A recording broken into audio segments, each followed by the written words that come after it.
Shalom Uvracha. Nous pouvons à présent passer à une troisième et dernière hypothèse qui a pour but de démontrer l'antiquité des longues payoffs dans le contexte de pratiques uniques aux Juifs d'Arabie. Commençons par le Rav Yosef Kafish Zer Sadik Livracha, qui soutenait une approche intermédiaire entre le Rav Amram Korach, qui soutenait que les longues payoffs n'avaient pas d'antiquité, mais émanèrent d'un décret musulman pour humilier et distinguer les juifs des musulmans, et le Rav Shalom Yitzhak Alevi, qui rejeta catégoriquement cette théorie et garda ses longues payoffs toute sa vie passée en Eretz Israël de 1923 à 1973. Dans sa toute première mention des payoffs, dans son commentaire sur le Mishneh Torah au Ilkof Avodah Zara, le chapitre 12, la halacha numéro 6, le Rav Kafish approuve la décision du Rambam Zer Sadik Livracha, selon laquelle il est seulement interdit de raser au rasoir les payoffs et qu'il n'y a aucune obligation de les laisser pousser. Comme ça, c'est clair.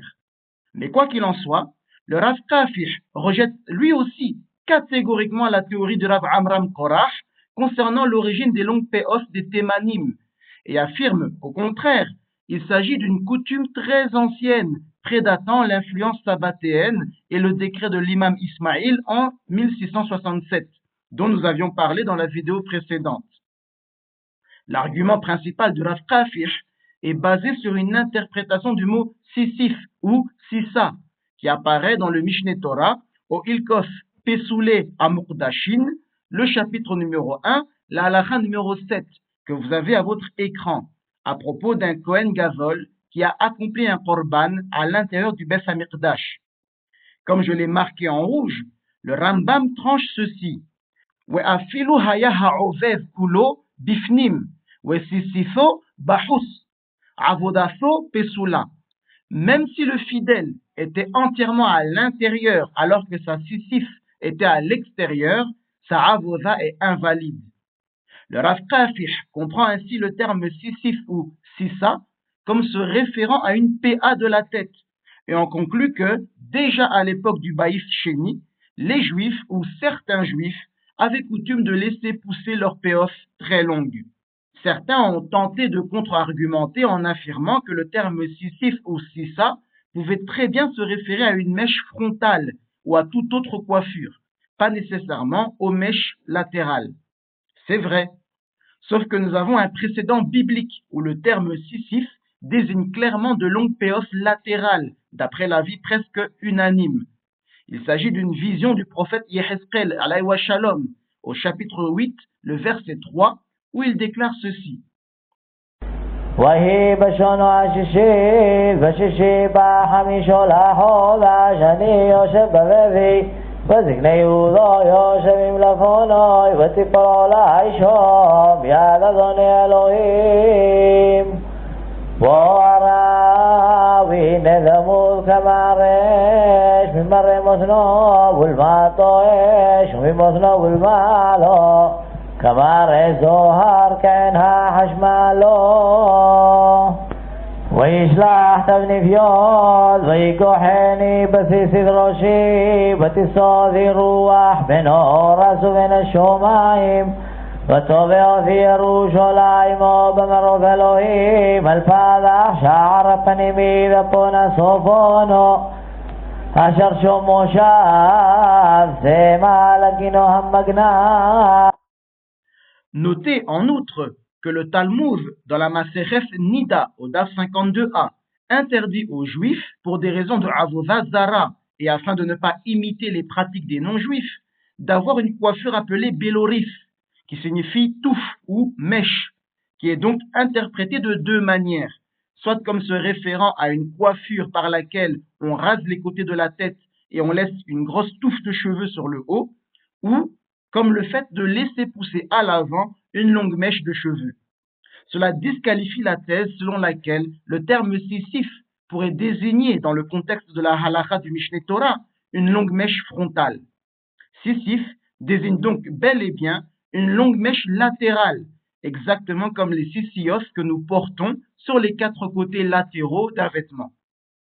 Ainsi, Même si le Rav affiche lui-même qu'au passé Péos après avoir émigré vers Eretz Israël en 1943, ce n'était pas par opposition au fait d'avoir de longues Péos, mais par souci d'intégration à la nouvelle société israélienne qu'il rejoignait, car les longues Péos étaient rares et mal vues en ces temps-là. Souvenez-vous du scandale dont nous avions parlé, où les péos des enfants thémanim étaient systématiquement coupés par les responsables du ministère de l'intégration et de l'agence juive en 1950.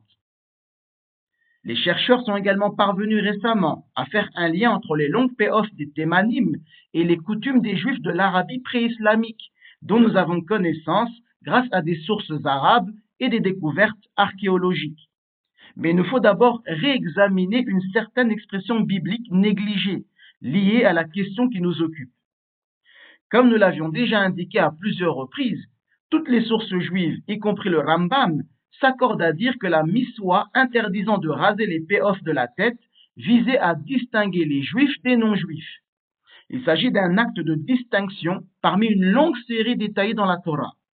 Le Rambam explique que les prêtres païens se rasaient les péos de la tête, mais la Torah ne dit rien explicitement sur la nature exacte de cette coutume inappropriée, ni sur les non-juifs qui la suivaient.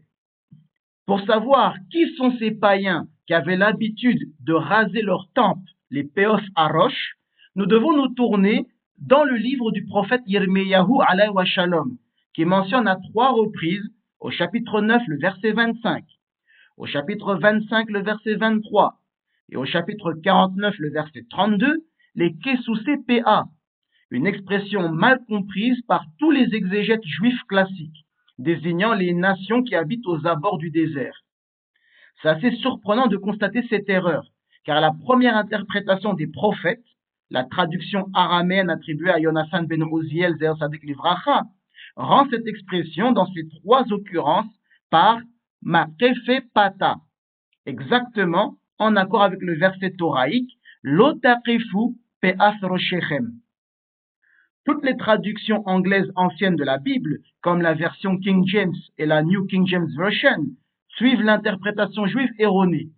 Mais les traductions modernes, comme la New American Standard Bible, donnent la traduction correcte. Jérémie chapitre 9, le verset 25, est traduit comme voulant dire « ceux qui se coupent les cheveux sur les tempes ».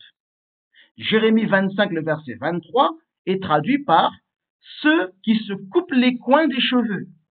Et Jérémie 49, le verset 32, est traduit par « ceux qui se coupent les coins des cheveux ».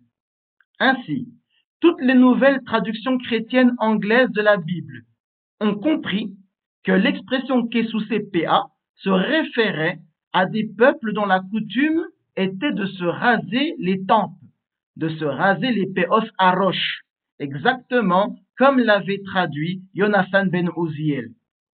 Mais le plus significatif est que dans les 3 cas, la prophétie du prophète Yirmiyahu concerne des nations qui habitaient en Arabie. Yirmiyahu chapitre 9, les versets 24 et 25 nous dit « Voici, des jours vont venir, dit l'Éternel, où je sévirai contre tous ceux qui sont circoncis, tout en étant incirconcis, contre l'Égypte et Juda, contre Édom, contre les fils d'Ammon et Moab, et contre tous les habitants du désert qui se taillent les tempes. Car si tous ces peuples sont incirconcis, toute la maison d'Israël a, elle, le cœur incirconcis. » Yirmiyahu chapitre 25, les versets 23 et 24 nous dit « À Dédan, à Théma, à Bouz, et à tous ceux qui se rasent les tempes, à tous les rois d'Arabie, à tous les rois des peuples mélangés qui habitent le désert. » Et enfin, Yirmiyahu chapitre 49, les versets 28 à 32 s'adressent à Kézar, un terme désignant toujours les Arabes dans le Tanakh. Au verset 32, il est dit « Leurs chameaux deviendront une proie et la multitude de leurs troupeaux un butin. Je les disposerai à tous les vents, ces gens qui se rasent les tempes, et de tous les côtés, je ferai fondre la ruine sur eux. » Il est donc probable que les Juifs vivant parmi les Arabes dans l'Arabie antique rejetaient fermement la coutume arabe de se couper les cheveux aux tempes. En réaction, certains juifs développèrent la coutume de laisser pousser leur péof au-delà des prescriptions thoraïques et des recommandations des possirim. On retrouve cette pratique chez les juifs pratiquants d'Afrique du Nord, d'Europe centrale et orientale et de l'Empire ottoman dès le XVIe siècle, partout où l'identité juive était menacée. Ce qui confirme un témoignage que quelqu'un a écrit en commentaire sur le fait que ses ancêtres au Maroc avaient de longues péos, une pratique qui est attestée dans tout le Maghreb dès le XVIe siècle, comme je l'ai dit. Partout où l'identité juive était menacée, les juifs adoptèrent la pratique des longues péos, quand bien même la halakha ne l'exigeait pas. Cette hypothèse concernant les juifs de l'Arabie antique pourrait être corroborée par d'anciennes sources musulmanes relatives à Zunouas, le dernier roi juif d'Himyar, mort en 525, et à Zayd ben Sabi, mort en 674, secrétaire de Muhammad.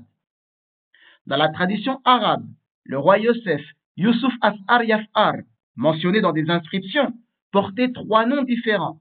Son nom de naissance, Zur'a, celui de sa conversion, Yosef, et Zunouas.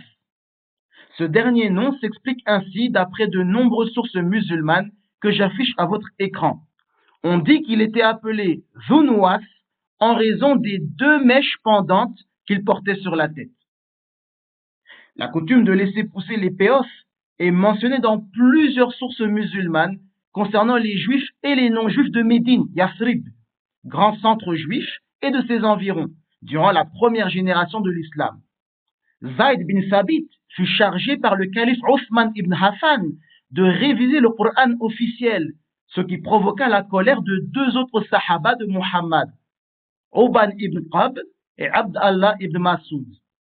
Le premier dit à son sujet, « J'ai lu le Coran alors que Zayd bin Sabit était encore un jeune garçon aux cheveux longs, jouant avec les autres garçons juifs dans la classe. » Le second était beaucoup plus critique. « J'ai étudié 70 sourates directement de la bouche du messager d'Allah, alors que Zayd bin Sabit était encore un juif aux cheveux longs. » Dans son étude intitulée Zayd bin Sabit, un juif avec 2 papillotes, judaïsme et écriture dans la Médine pré-islamique, Michael Lecker, un universitaire israélien émérite, spécialiste de la langue et de la littérature arabe à l'université hébraïque de Jérusalem, accepte ces 2 sources comme preuve manifeste des papillotes typiquement juives appelées en hébreu péof, au singulier PA.